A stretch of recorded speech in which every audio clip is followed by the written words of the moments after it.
Les amis, bonjour, j'espère que vous allez bien. Aujourd'hui, on se retrouve pour une nouvelle vidéo sur Nizja, partie 2 de la préparation de la 205 pour notre départ en Slovénie.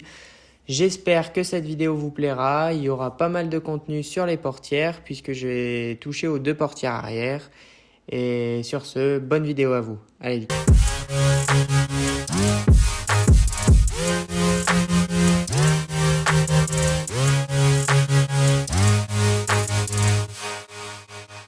Bon, comme je te l'ai dit, pas mal de taf sur les portières. J'ai commencé par la portière arrière droite où le mécanisme pour monter et descendre la vitre ne fonctionnait pas.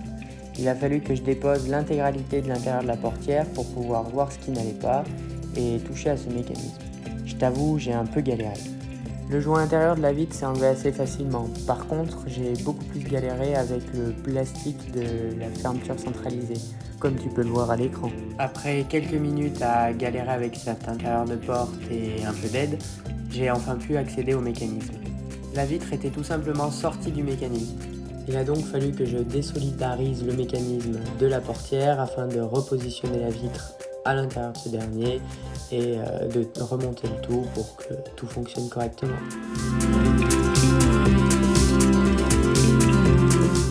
N'ayant jamais fait ça, comme ça fait à peu près 3 fois que je te le dis, je t'avoue que j'ai un peu galéré, surtout que la tôle te tranche bien les poignets et il n'y a pas beaucoup d'espace pour manœuvrer.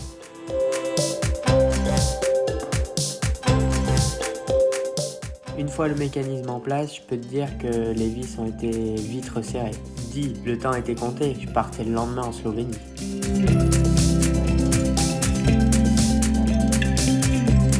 Je me suis ensuite empressé de remonter l'intérieur de porte. Bon, je t'avoue, l'éclipse, c'était un peu chiant. Il a bien fallu que je regarde que je sois en face et de pas en exploser un. Ça aurait été bête de partir en Slovénie avec un intérieur de porte arrière brinque-ballant. Je t'avoue que le remontage de l'intérieur de portière n'a pas été beaucoup plus rapide que son démontage. Mais bon, comme un certain monsieur de La Fontaine nous l'a appris, rien ne sert de courir, il faut partir à point. J'ai d'abord remonté la poignée.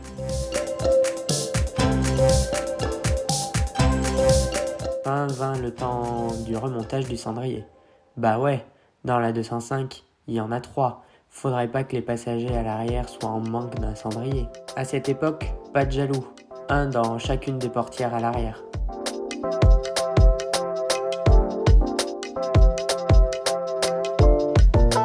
Je me suis ensuite de nouveau amusé avec la centralisation. Pour finir, j'ai remonté le joint intérieur. Une fois la portière arrière droite terminée, le mécanisme fonctionnant et vu que j'avais envie d'un peu de changement, je me suis attelé à la portière arrière gauche. Ben ouais, le changement c'est bien, mais faut savoir être progressif.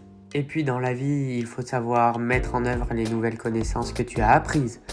Quand t'as galéré pendant presque 1 heure avec la première portière, le démontage et remontage de la deuxième ne peut pas être pire. Bon, je t'avoue que je n'étais pas beaucoup plus serein que pour la première, face à ce qui m'attendait. En effet, pour celle-là, il ne s'agissait pas simplement de remettre le mécanisme de la vitre en place. J'avais prévu un changement complet de la portière.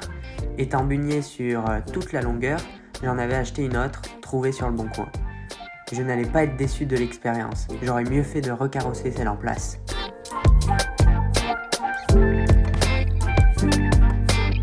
Une fois l'intérieur de porte dépouillé, le mécanisme de vitre sorti, je me suis attaqué au démontage des vitres et des joints. Alors un conseil, si tu commences à toucher à des joints qui n'ont jamais été démontés, prends une grande inspiration et avance avec délicatesse si tu ne veux pas les couper. Ayant déposé vitres et joints, sans oublier tout l'intérieur, la portière était beaucoup plus légère. Il ne me restait qu'à démonter la serrure et le moteur de la fermeture centralisée qui se trouvait derrière. La nouvelle portière méritait quant à elle un bon coup de propre. Je l'ai savonnée, rincée, resavonnée, re-rincée jusqu'à ce qu'elle brille bien. Elle allait tout de même pas monter dans cet état-là sur la 205. Malgré son état relativement correct, il a quand même fallu que je reprenne les points de rouille qui subsistaient. Je l'ai poncée puis repeinte aux endroits où elle était atteinte.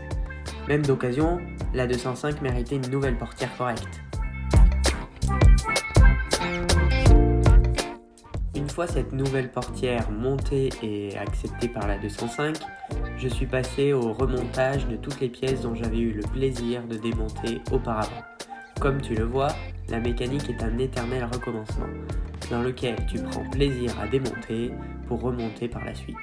Tu commences par remettre ta vitre, puis tes joints, puis tu connais la chanson jusqu'à remonter l'intérieur de ta porte. C'est vrai que dit comme ça peut paraître facile.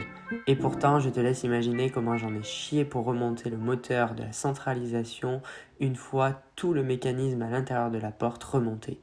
Je pense que si j'avais à le refaire, je remonterais l'intégralité de la fermeture centralisée en premier. Ça m'aurait évité de longues minutes, le bras coincé dans la portière à remonter ce fichu moteur.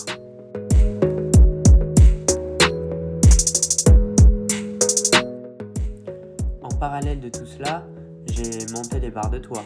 D'ailleurs, tu peux en apercevoir une juste là.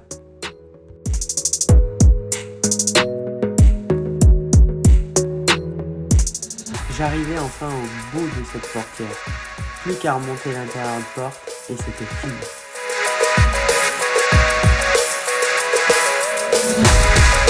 Une fois mes péripéties avec les portières terminées, le départ approchant d'un grand pas, j'ai donné un grand coup de propre à la défense. Aspirateur, vis, vérification des niveaux, huile, liquide de frein, liquide de refroidissement, sans oublier le liquide de la glace. Les barres de toit fixées, le coffre de toit attaché, elles se préparaient gentiment à avaler 1126 km pour 11h10 de route annoncée jusqu'à Celje au nord-est de Ljubljana, en Slovénie.